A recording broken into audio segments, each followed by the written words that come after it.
రకంగా ఎన్టీఆర్ది కూడా పరువు హత్యేనా? మరెందుకు తన తల్లి చావును మాత్రమే చూపి బాలకృష్ణ తండ్రి చావును చూపించలేకపోయారు? అంత పరువు తక్కువ వ్యవహారం ఏముందసలు? అసలు ఈ బయోపిక్ రిలీజ్ అయిందే ఎన్టీఆర్ ఆయన సినీ రాజకీయ ప్రస్థానం కారణంగా. మరి ఆ మొత్తం ఎపిసోడ్స్ ఎందుకు లేకుండా పోయాయి? కథానాయకుడు, మహానాయకుడని పేర్లు పెట్టి తీసినట్టుగానే అమరనాయకుడు అన్న పేరుతో ఇంకో సినిమా ఎందుకు తీయలేదు? దీనంతటికీ కారణం ఏంటి అన్నదే ఇప్పుడు చర్చగా మారింది. నిజానికి ఎన్టీఆర్కు ఇలాంటి కథనాలంటేనే ఎక్కువ ఇష్టం. ఆయన తీసిన శ్రీనాథ కవి సార్వభౌమలో అత్యధికంగా ప్రేరణ పొందిందే ఇలాంటి సన్నివేశంతోనే. శ్రీనాథుడు తొలినాళ్లలో రాజభోగాలను అనుభవించి తర్వాతి కాలంలో అప్పులు పాలై ఘోరమైన శిక్షలను అనుభవించి మరణించడమే ఎన్టీఆర్ ఫీల్ అయిన కిక్. కానీ బాలకృష్ణ ఎన్టీఆర్ అభిష్టానానికి విలువనివ్వకుండా కేవలం ఆయన పేరు ప్రఖ్యాతులు మరింత దిగజారేలా లేనిపోని కొత్త పాయింట్లు పుట్టడానికి కారకుడవుతూ ఈ సినిమా తీశారా అన్నది ఇప్పుడు డిస్కషన్ గా తయారైంది. చరిత్రే దానికెన్ని వక్రీకరణలు పులిమినా అది ఎక్కడ ఎలా నిలబడాలో అక్కడ నిలబడుతుంది. ఈ విషయంలో జనానికి పిచ్చ క్లారిటీ ఉంది. యాత్ర ఎలా ఉందో మహానాయకుడు కూడా అలాంటి ఎమోషన్స్ తోనే సాగింది, ఇందులో నో డౌట్. కానీ యాత్రలో ఉన్న నైతికత మహానాయకుడిలో లోపించింది. అసలే ఈ సినిమా లక్ష్మీస్ ఎన్టీఆర్ అనౌన్స్మెంట్ తర్వాత పుట్టింది. చంద్రబాబు వీక్ పాయింట్లను బయట పెట్టేలా ఈ చిత్రం తీస్తారన్న తెలిసిన వెంటనే బాలకృష్ణ తన తండ్రి బయోపిక్ ప్రకటన చేశారు.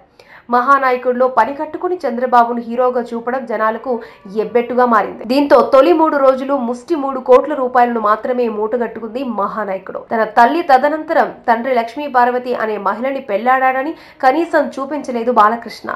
యాత్రలో చూపించినట్లు ఆయన రియల్ స్టోరీకి సంబంధించిన ఫోటోలనైనా న్యూస్ రీలలా వదలలేకపోయారు.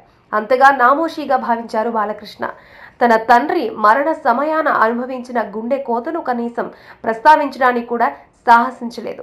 దీనంతటికీ కారణం ఎన్టీఆర్ కులం తక్కువ మహిళను రెండో పెళ్లి చేసుకోవడమేనా అన్నదే ఇప్పుడు కొత్త టాపిక్. ఎన్టీఆర్ తన మరదలైన బసవతారకంను పెళ్లాడారు.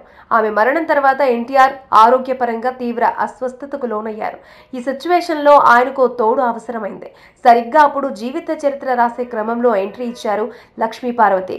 తర్వాత ఆమె ఆయన తోటిదే లోకంగా ఆ ఇంట్లోనే ఉండడంతో ఆమెను తప్పనిసరి పరిస్థితుల్లో పెళ్లాడాల్సి వచ్చింది. ఇక్కడ ఎన్టీఆర్ పెళ్లాడింది మరెవరినో కాదు, పద్మశాలి అయిన లక్ష్మీ పార్వతిని. ఆమె మొదటి భర్త కంసాలి కులానికి చెందిన వాళ్ళు. ఈ 2 కులాలు కూడా ఆధిపత్య కులాలు కావు. దీంతో తమ తండ్రి నీచ కులస్తురాలిని పెళ్లాడినట్లు ఆఖర్న హరికృష్ణ కూడా వాపోయారని టాక్. అధికారిక అనధికారికంగా 2 పెళ్లిళ్లు చేసుకున్న హరికృష్ణ కూడా ఈ వయసులో మీకు ఆడతోడు అవసరమా అని తన తండ్రిని ప్రశ్నించినట్లు చూపుతుంది లక్ష్మీస్ ఎన్టీఆర్. హరికృష్ణ అనధికారిక భార్య శాలినిది ఏ కులమో అంత స్పష్టత లేదు. ఆమెను కొందరు బ్రాహ్మణ్ అంటారు, మరికొందరు అన్య మతస్థురాలని కూడా అంటారు. అలాంటి హరికృష్ణ కూడా తన తండ్రి రెండో పెళ్లిను ఒప్పుకోలేదు. దీనంతటికీ కారణం లక్ష్మీ పార్వతి కులం తక్కువ కావడమే అన్నది ఇప్పుడు అందరి నోట వినిపిస్తున్నమాట. అసలే పరువు హత్యల కలకలం రేగుతున్న ఈ రోజుల్లో ఎన్టీఆర్ కూడా ఇందుకు అతీతులేం కాదన్నది ఇప్పుడు వాడివేడి చర్చ. ఎప్పుడైతే తన పార్టీ పోయిందో, దాని మీదున్న అధికార ఆర్థిక హక్కులు కోల్పోయారో ఎన్టీఆర్ తనంత తానుగా కుంగి కృషించి చనిపోయారని చూపుతోంది లక్ష్మీస్ ఎన్టీఆర్ సినిమా. దీంతో ఎన్టీఆర్ కూడా పరువు హత్యల్లో భాగంగానే హతమయ్యారా అన్న కోణంలో చర్చిస్తున్నారందరూ. సినిమాలో ఉన్నది ఉన్నట్టు తీయడానికి భయపడ్డ బాలకృష్ణ కారణంగా లేనిపోని చర్చలకు తావిస్తున్నట్లు అయింది. ఫిలిం నగర్ వర్గాల్లో టాక్ జోరుగానే నడుస్తోంది.